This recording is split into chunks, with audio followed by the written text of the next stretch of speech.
Débouillonnement en pleine mer. Vous avez certainement vu ces images et si vous n'avez pas compris ce qui se passait en mer Baltique, heureusement, Radio J et notre rédaction est là pour vous aider à y voir un petit peu plus clair puisque chaque jour dans notre décryptage de l'information, vous le savez, si vous êtes un fidèle auditeur, on décortique justement l'actualité pour vous.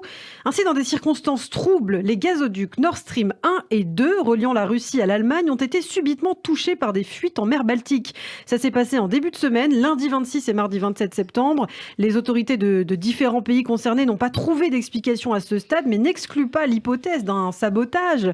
Conséquence de la guerre en Ukraine, les pipelines ne sont pas opérationnels, n'étaient pas opérationnels au moment des fuites, mais tous les deux, bien sûr, étaient remplis de gaz. On fait le point ce matin avec vous, Christophe. On va parler des conséquences de ces fuites, mais il faut peut-être d'abord expliquer le contexte et ce que sont ces fameux Nord Stream. Oui, car c'est pas si simple que cela, mais comme vous l'avez expliqué, un système en fait de 2 gazoducs plus précisément, et qui dépend du géant russe Gazprom et qui relie la Russie à l'Allemagne via la mer Baltique. Les travaux du gazoduc Nord Stream 1, issu d'un projet lancé en 1997, ont démarré, c'était fin 2005, et pour se terminer il y a 11 ans avec une mise en service effective en 2012.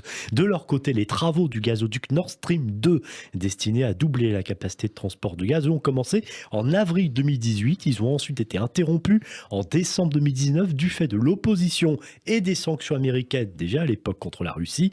Les travaux ont toutefois repris en 2021 pour s'achever la même année. Il faut savoir qu'au total, l'an passé, la Russie a fourni 40% du gaz européen. Des gazoducs qui font l'objet en fait depuis de nombreux mois d'une importante bataille géopolitique et une bataille qui s'est renforcée depuis donc la guerre en Ukraine. En février dernier, le chancelier allemand Olaf Scholz suspendait ainsi le processus de certification du projet de gazoduc et comme il fallait s'y attendre, eh bien Nord Stream 2 déposait quelques jours plus tard son bilan. Tout cela à la suite des sanctions décidées effectivement par l'Allemagne, par l'Union européenne et par les États-Unis en réaction donc à l'invasion de l'Ukraine par Moscou. Mais tout s'est davantage compliqué à la fin de l'été. Depuis le 2 septembre dernier, Gazprom, la société russe donc, connue principalement pour l'extraction, le traitement et le transport de gaz naturel, a progressivement réduit les volumes de gaz livrés par Nord Stream 1 jusqu'à sa fermeture complète. Moscou a accusé les sanctions occidentales d'avoir retardé les réparations nécessaires de pipeline. Mais ces dernières semaines, la Russie avait déjà réduit de 60% les livraisons de gaz via ce gazoduc, arguant un problème technique. Et oui, les tensions étaient déjà bien présentes quelques mois avant la guerre en Ukraine. Donc ça, c'est pour le contexte. Et aujourd'hui, donc, 4 fuites extrêmement rares ont été repérées. 4 incidents détectés par les autorités suédoises et danoises. Une première fuite a été identifiée lundi sur Nord Stream 2, puis 2 autres mardi sur Nord Stream 1.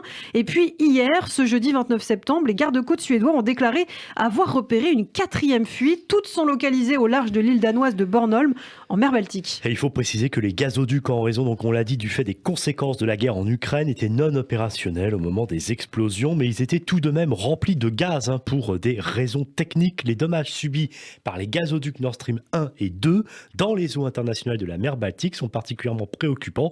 C'est ce qu'a déclaré hier l'OTAN, qui évoque un danger pour la navigation et un grave préjudice environnemental. Oui, alors si, selon les autorités européennes, les incidents sont sans conséquence pour la sécurité et la santé des résidents des îles danoises, le gaz qui s'échappe contenait du méthane, un puissant gaz à effet de serre, le deuxième émis par les activités humaines à l'origine, on le sait, du réchauffement climatique. D'un point de vue climatique, ces explosions n'auront pas de conséquences nulles, mais ce n'est pas un événement majeur. C'est ce qu'explique en tout cas chez nos confrères de France Info, Philippe Bousquet, qui tente d'apaiser les inquiétudes. Ce scientifique qui rappelle que les émissions annuelles de méthane pèsent environ 600 millions de tonnes et qu'environ 60% de ces émissions sont d'origine humaine.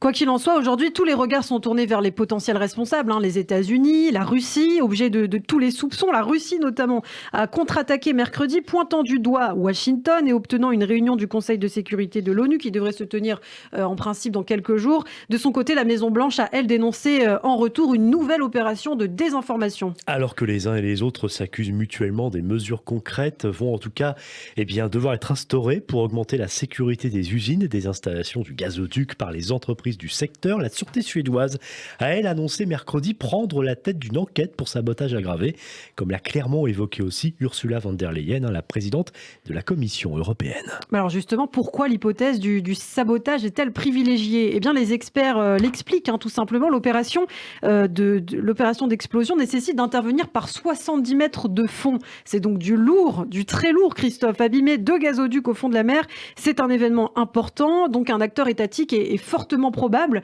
C'est ce que dit notamment le professeur allemand Lion Earth, spécialiste du domaine énergétique, très actif sur Twitter en ce moment, qui a écarté implicitement l'acte terroriste ou crapuleux. D'autres sources anonymes évoquent une zone parfaitement adaptée à des sous-marins de poche, évoquant soit l'option de nageurs de combat envoyés pour poser des charges, soit celle de la mine mobile ou du drone sous-marin. Puisque la cible est fixe, ce n'est pas très compliqué, c'est donc à la portée d'une potentielle armée compétente et on sait qu'elles sont nombreuses dans la zone. Dans le passé, l'Union soviétique basait des sous-marins espions, d'ailleurs avec des capacités spéciales d'ingénierie sur les fonds marins. C'est ce que rappelle de son côté l'analyste naval indépendant Ice Sutton sur Twitter également. Aujourd'hui, la marine russe dispose effectivement de la plus grande flotte de sous-marins espions dans le monde, basée en Arctique. Il serait donc bien capable de dégrader un pipeline dans la mer, mais évidemment, rien n'est prouvé. Enfin, on l'a dit, comme il fallait en tout cas s'en douter, l'affaire vire depuis à la foire d'empoigne diplomatique. Ah oui, c'est le moins qu'on puisse dire. Ce mardi, les autorités ukrainiennes ont réagi à l'annonce des fuites. Pour Kiev, elle serait le résultat d'un acte terroriste piloté par Moscou. Le Premier ministre polonais Mateusz Morawiecki a également suggéré un mardi une implication russe. De son côté, l'Union européenne a mis en garde contre toute attaque ciblant ses infrastructures énergétiques dans une déclaration claire du chef de la diplomatie européenne, Josep Borrell. Pour leur part, les autorités russes se disent, elles, extrêmement préoccupées par la situation et qualifient de stupide et absurde de suspecter la Russie. Et oui, Moscou qui a en effet rappelé, et c'est une vérité, que le gaz qui s'échappe des gazoducs coûte cher et lui appartient de toute façon. Alors quel intérêt à les bousiller ? En revanche, la France a une position différente, elle, de son allié ukrainien également. D'autres pays ont intérêt à ce que le pipeline ne puisse plus jamais fonctionner. C'est ce que souligne notamment une source militaire française. Les adversaires de Nord Stream 2 sont nombreux depuis des années. États-Unis en tête. Le 7 février dernier, peu avant l'invasion russe en Ukraine, le président américain Joe Biden avait, rappelons-le, évoqué la possibilité d'y mettre fin. Une réunion du Conseil de sécurité de l'ONU, en tout cas, on l'a dit, devrait être organisée très bientôt par les autorités russes et on continuera à suivre évidemment tous ces développements en mer Baltique. Donc 4 fuites déjà annoncées, des bouillonnements en pleine mer. On suivra bien sûr tout cela sur Radio J. Restez avec nous, nous sommes ensemble jusqu'à 9h.